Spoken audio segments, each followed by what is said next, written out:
कपड़े धोने वाली बहू। शादी के पहले से ही विभा को कपड़े धोने का बड़ा शौक था। कभी नल के नीचे तो कभी तालाब के पास। अरे मेरी नीली वाली लुंगी नहीं दिख रही है। विभा की अम्मा, कहाँ रखी है लुंगी? अरे वो तो विभा ने परसों ही धोकर रखी थी आपकी अलमारी में, देखो वहीं होगी। वो ना मैंने आज धो दी, मुझे लगा कि गंदी हो गई होगी। अरे कैसे गंदी हो गई थी? उसे तो मैंने पहना भी नहीं। हे भगवान, इस लड़की के कपड़े धोने की आदत से परेशान हो गया हूँ मैं। जितना तो घर में राशन नहीं आता, उससे कहीं ज्यादा डिटर्जेंट पाउडर का खर्चा है। इसकी शादी करवा दो, शादी जाए अपने घर में ही करे काम, फिर चाहे घर के कपड़े धोने हो या पूरे गांव के। हाँ ठीक बोल रही हो, देखता हूँ मैं कोई लड़का। वो दिन भी आ जाता है जब विभा को देखने लड़के वाले आ जाते हैं। लड़की मुझे अच्छी लगी। होने वाली सास कहती है, बेटी अगर कुछ पूछना है तो पूछ लो।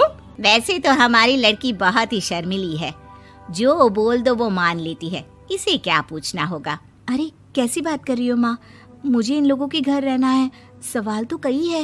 हाँ हाँ बेटा, पूछ लो ना, क्या पूछना है।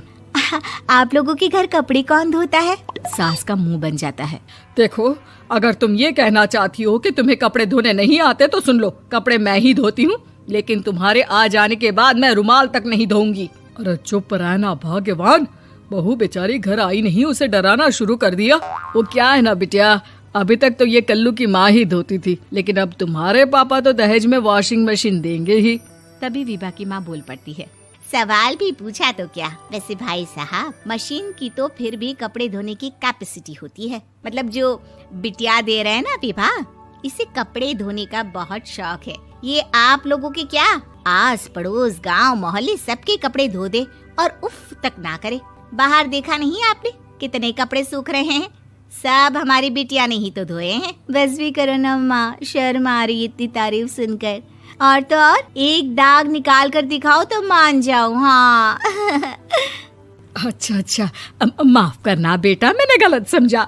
हमें तो रिश्ता बहुत पसंद है। और ऐसे जुड़ जाता है रिश्ता कपड़े धोने का शौक रखने वाली विभा का। उसकी शादी हो जाती है कोयला फैक्ट्री में काम करने वाले कल्लू के साथ। शादी के बाद अचानक विभा चिल्लाती हुई सास के पास आती है। सासू माँ, अरे सासू माँ कहाँ है आप?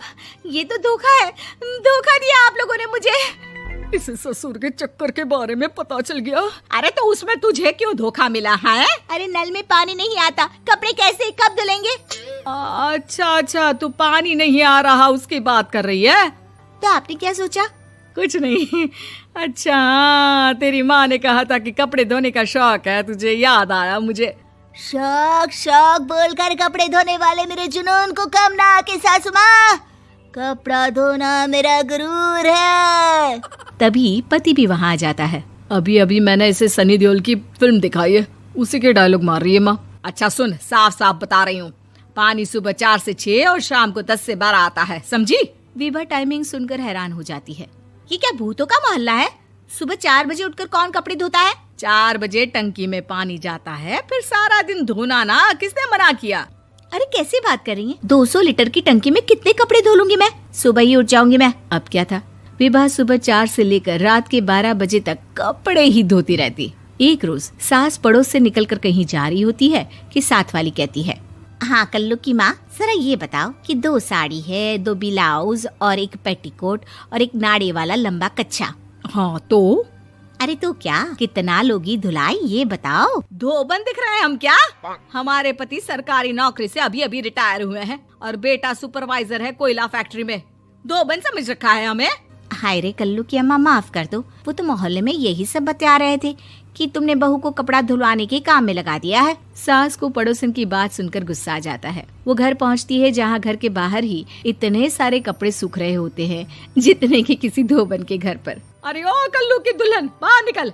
माँ जी यहीं आ जाओ, बाथरूम में चादर धो रहे हैं हम। अरे अभी हम धोते हैं, तुमको बाहर निकलो। ये आस पड़ोस वाले बोल रहे हैं कि हम बहू से कपड़े धुलवा कर उसे कपड़ा धोने वाली बना दिए हैं। अरे छोड़ो ना माँ जी, किन लोगों की बातों में आती हो? आस पास के लोगों का तो काम ही होता है कि वो किसी तरह सास बहू को लड़ा दे। बहू सारे घर के कपड़े धोती है, ये क्या कम है? बोलिए। सास को भी लग जाता है कि वो बहू का ये सनकीपन नहीं छुड़वा सकती, इससे अच्छा है कि खुद ही चुप हो जाए।